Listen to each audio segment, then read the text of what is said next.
My name's Nigel Savage and I'm an Englishman in New York, actually an English Jew in New York, where I run an organization called Hazon. The word Hazon means vision. We're working to create a healthier and a more sustainable Jewish community and a healthier and a more sustainable world for all. So naturally, we spend a lot of time thinking about food. In days gone by, people didn't have many choices around food. I was on a plane one time and the stewardess said, "Would you like dinner?" And I said, "What are my choices?" She looked at me and she said, "Yes or no." But nowadays we have a lot of choices and a lot of issues. Which fish can I eat? Should I be concerned about eating genetically modified foods or not? What should we do about teenage obesity? Should I be vegetarian or vegan? But then what if I eat too much soy? Should I cut down on sugar, but maybe artificial sweeteners are even worse? If 300 million eggs are recalled, does that mean I shouldn't eat eggs or some particular sort of eggs? Is it better to eat local but not organic, or organic but not local? And so on. Jewish people, of course, have been asking questions about food for a long time. For 3,000 years, Jewish people have had the tradition of keeping kosher, of asking, in plain English, is this particular food fit for me to eat? The word kosher literally means fit. In the last 20 years in this country, the kosher food market has grown dramatically. It's way larger than the number of Jewish people who actually keep kosher. The evidence at the checkout counter seems to be that large numbers of Americans choose a food product that has a kosher certification on it over one that does not, in the hope or belief that the kosher food is, well, more kosher, one way or another. Hazon's been at the forefront of what's become known as the Jewish food movement. A growing number of Jewish people who are interested in Jewish tradition on the one hand, and a wide range of contemporary food issues on the other. The Jewish food movement includes rabbis and writers, restaurateurs, chefs, owners of small businesses, parents and kids and students, and also a growing number of young Jewish farmers and ethical kosher meat businesses, enterprises that are providing people with kosher meat from animals that have lived animal-like lives. So I've been thinking about what light Jewish tradition and the new Jewish food movement can shed on a range of contemporary food issues, whether you're Jewish or not. The first lesson is to be in direct relationship with your food.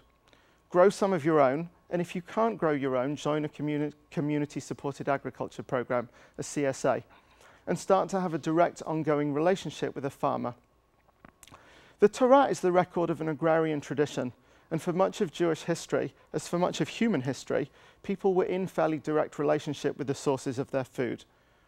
In the last few years, many people have read Omnivore's Dilemma or Fast Food Nation or seen Super Size Me, and each of them has helped reveal something about our food and where it comes from. But reading is still one step removed. It's learning about somebody else's inquiries into where food comes from. Having a relationship with a farmer is profound in a way I can't fully explain. Experiencing the miracle of growth, understanding how much food one little piece of land can produce, seeing the interactions between plants and creatures in countless ways, and experiencing from the farmer's side the vicissitudes of weather, understanding that producing food isn't like producing cars or computer chips, that it's a living process and subject to circumstances beyond our control. One very special example of knowing where your food comes from is knowing where your meat comes from. 2 years ago, federal authorities closed down the agri-processor's kosher meat plant in Postville, Iowa, for a wide series of infractions. But 8 years before that, in the summer of 2000, I led a Jewish environmental bike ride across America, and we stopped off in Postville and asked if we could see a cow being slaughtered and have a look around the plant. Very graciously, they let us do so.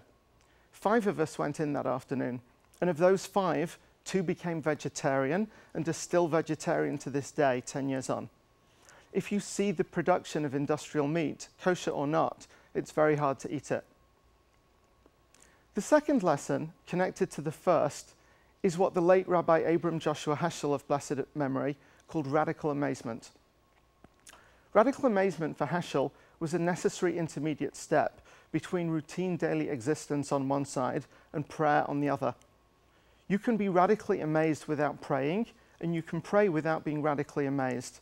But if you choose to open yourself to a sense of radical amazement, then you're more likely to want to express that as gratitude. Doing so will be good for you and good for the world. Radical amazement for me is eating a banana and thinking that $1 million of corporate R&D couldn't possibly create better packaging for a banana than a banana skin. Radical amazement is eating a chocolate bar and thinking about the cocoa beans, the tree, the people who picked them, the invisible processes that others invented and created so I can eat my little piece of chocolate. I have a friend, Rabbi Fred Sherlinder Dobb, who says a bracha, a blessing of his own creation, when he eats chocolate. Blessed are you, creator of the universe, borei minei chocolate, who creates many different kinds of chocolate. It's a bracha I say myself and rather enjoy. If you take a moment before you eat to express gratitude and to think about where your food came from, then slowly but surely it may change what and how you eat. Rabbi, what's the bracha for smoking a cigarette?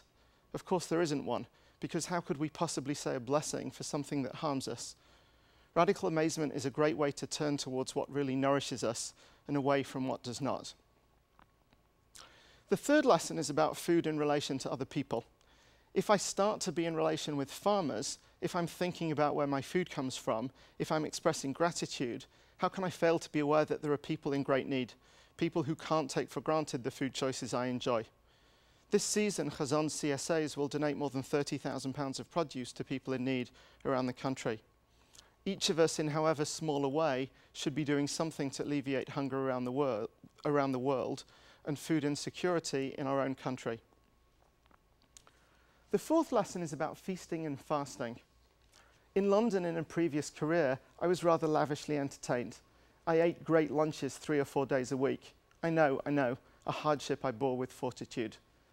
Today, most days I eat a salad at my desk and strive, and mostly fail, to linger over my food and not dash it down. But I still wouldn't choose to go back to my big daily lunches, even if I could, because nowadays I feel more in tune with older Jewish rhythms about feasting and fasting. 6 days you should work, says the Torah, and on the 7th you rest. From that one injunction, the introduction of Shabbat, the Sabbath, into human history, the Jewish people inaugurated a tradition of eating lightly and simply 6 days a week, and much more lavishly and slowly, in meals with friends and family, punctuated with singing and humor and prayers on the 7th. The modern world of 24/7 has flattened many older distinctions of time, and so one of my gifts to you from the new Jewish food movement, but a gift that is as old as the Jewish people itself, is to bring back food tradition into your life.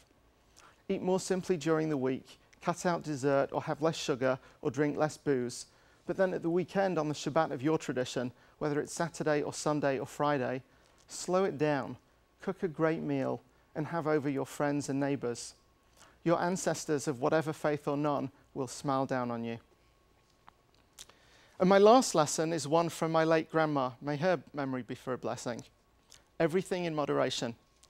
That was how she lived her life. Be curious about your food, but don't be crazy and don't drive other people crazy. Try to establish healthy rhythms, but don't beat yourself up if you have too much ice cream one day. Jewish tradition is rigorous in many ways, but it is also deeply humane. I leave you with this story. Little Shlomo and his family were having dinner at his bubby's house, his grandma's. When everyone was seated, the food was served, and as soon as little Shlomo got his plate, he started eating from it right away. "Shlomo, please wait until we say our prayer," said his father. "I don't have to," Shlomo replied. "Of course you have to," said his mother. "Don't we always say a prayer before eating at our house?" "Yes, but that's our house," Shlomo explained. "This is Bubby's house, and she knows how to cook."